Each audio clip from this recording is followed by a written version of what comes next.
You know, we figured out that there's only 5 people running the whole show, right? Maybe 7. I don't know. Yeah. But so the magic or the comic book world is also one that is very deep into this occult story. It's been programming children for ages, and no one bothers to notice because who reads their kids' comic books?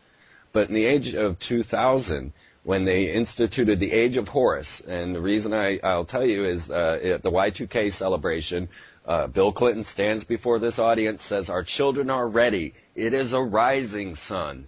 And no one knew what he meant. You can kind of hear the audience going, yeah, you know, it is a rising sun. What? And they made the sun rise in the west over the Washington Monument, which is the symbol of Horus. They had, in England, they burnt the river Thames to the speed of the sun, which is another sign of Horus, and the river Styx to hell. There were numerous symbolic gestures inside of the Y2K. But back to the comic books, what they're engendering is this concept of the dark hero, the slasher killer hero. So they've got us to think that the proper way to solve our solutions is go out and kill the bad guy, go out and kill whatever's against you. And that's why everybody's trying to say it's the Jesuits, it's the Zionists, it's the Masons. You know, killing the bad guy does not help you. You just end up a monster. And yeah, exactly. You're just doing the same thing they are, and that's just so far from what you should be doing. The way to do it is to unify with each other. The way to do it is to realise that we're all kept divided. There's no point going and killing the bad guy. Like you say, in all the movies, there'll be Batman goes and kills the bad guy. But then what happens after that? They never tell you what happens after that. You know, the head of the city's a criminal, so the gang comes in and takes out the head of the city, and then everyone shakes their hands and everyone's happy and the whole movie ends. But no one ever really tells you what the next step is. There's just a new tyrant in place. That's the way it always has been. You look at history, that's all it's ever been. You know, the whole thing that holds the system together is our participation in the system. And I don't believe that anybody, even the people at the top that are doing all the bad stuff, I don't believe they need hurting. I believe they need healing more than they need harming. I really do. I think they're just out of balance. I really do. It's just, everybody goes wrong at some stage in their life. They really do. Everybody messes up at some stage in their life. You think, hang on, this guy's sort of off the track, or this girl's off the track. Even if it's only for a couple of days, everybody goes wrong sometime in their life. So these people get addicted to this polarized energy. Then they have children. The children are born into these families. They're raised like this. You can't blame them for being the way they are. It's a psychopathic bloodline. And this is the way the children are trained to be.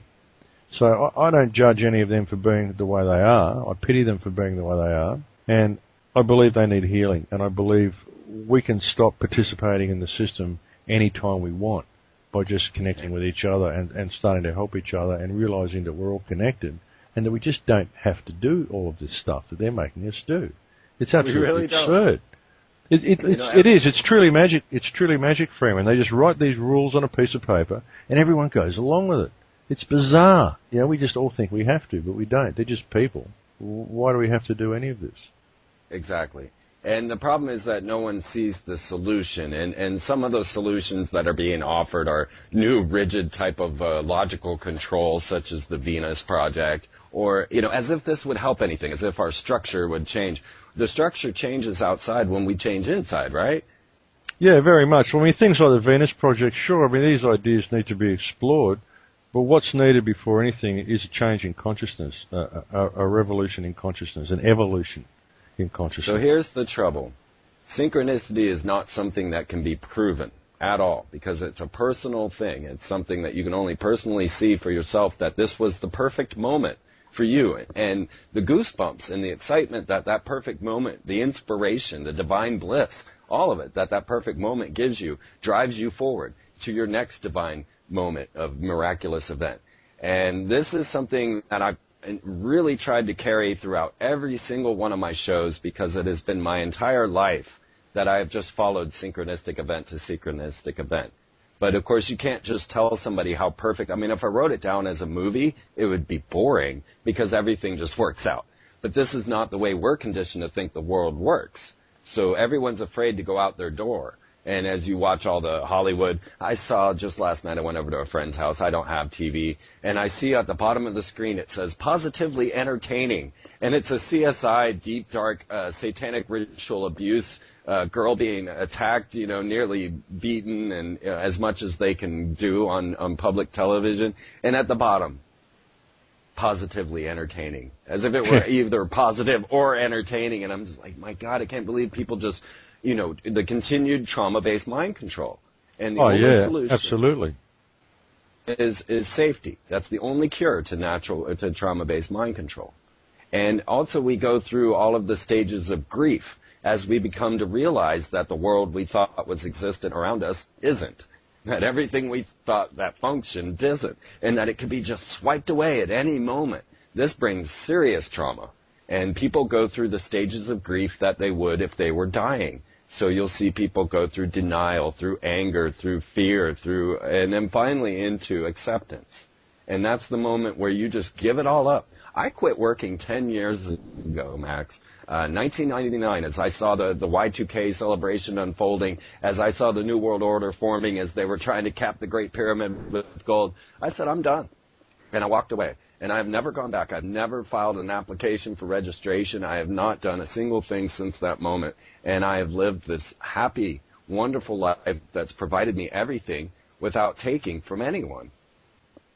Yeah, well, that should be a good sign for everybody, and that's absolutely true. Synchronicity is the whole thing. The problem is a lot of people have forgotten to listen to their intuition. The intuition is life talking to you. And even Einstein said intuition is the most important thing of all. He said in regard to actually knowing something, the knowing is within yourself. That's what knowledge is. It's when you know something inside you, that knowing. People have to listen to that knowing, because that's the field talking back to them. That's their intuition talking. And if they'd only listen to it, it'd make all the difference in their lives, I believe. I beg people to read The Celestine Prophecy by James Redfield. As I would tell people what my life was like, and you know what? You didn't even register it for yourself. Because I would tell them all these stories, and then they'd say, well, how'd you pay for gas? How'd you go across the U.S.? What were you doing? How did you do this? And I was like, oh, my God, I've never even thought about it. So let me think about that for a minute. I don't know how I got my van from one side of the U.S. to the other without money. It just happened. And then I came across the Celestine Prophecies by James Redfield, which was also written in 96. And it explained everything. It, to me, was the absolute key. I said, here's the guidance. Do what I do. It's all written down in this book. And it really comes from your personal interaction with people, the fact that we have all developed control dramas, and probably a whole lot more now that we're dealing with all the Disney programming. We've had multiple generations of television programming. I mean, I had the first color television on my block. My dad was a nuclear scientist that built our first television. So, we're the first real program television age, right? Yeah, and absolutely. Has lost sight of what it is to be human because of this, because we accept things like advertisement that we know are lies, presenting the human that's not human. And all of these things have caused all these other control dramas inside of us now. But you find that you basically just have a few. You're either an interrogator or an aloof, and you have these control dramas that you reenact because you had to use them as a defense. But the whole key ingredient was that we're not receiving natural beauty. And natural beauty is what gives you the inspiration to intuition. And because everything's being so rigid and now being, very sanitized, we're not getting any natural beauty. You don't see beauty in America like you do in other countries where they have artwork and such. So instead of deriving our energy from the outside source, the beauty around us, we then have to suck it off the people that we're next to. And that's where all the conflict comes from. Oh, yeah, very much, mate, because we're all kept in a state of shortage. We're all kept in a state of scarcity instead of the natural state of abundance that we're supposed to be in. That's the problem. And that's when we get to the exopolitics. That's when you start to recognize that civilization is not human in the first place. That it's been interposed right here on planet Earth back about 10,500 years ago.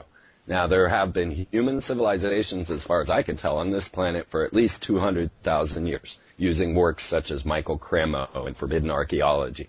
We can see that humans have existed on planet Earth for a long time, but we were manipulated at this one point, and probably points in the past, but we don't have any of that information. But we can see that the civilization that was placed upon us, like I was talking about the Colossi of Memnon, which Amenhotep III placed there, the father of Akhenaten, This was a new institution of race dominance. We can watch as the control mechanisms were placed. So in the beginning you had the gods, and that's when you had the temples to the gods, or the pyramids and such, that radiated and were the tallest buildings in town. Then this was replaced by such things as the Colossi of Memnon, which then replaced the pharaoh as the god, and they were the largest ruler and the largest thing in town. And then you see that move to the church, and we can absolutely couple the Roman church completely with all the Egyptian history, as they just went and scrubbed off the pantheistic gods on the walls and put their saints in their place. This is known in most of the ancient archaeology or architecture studies.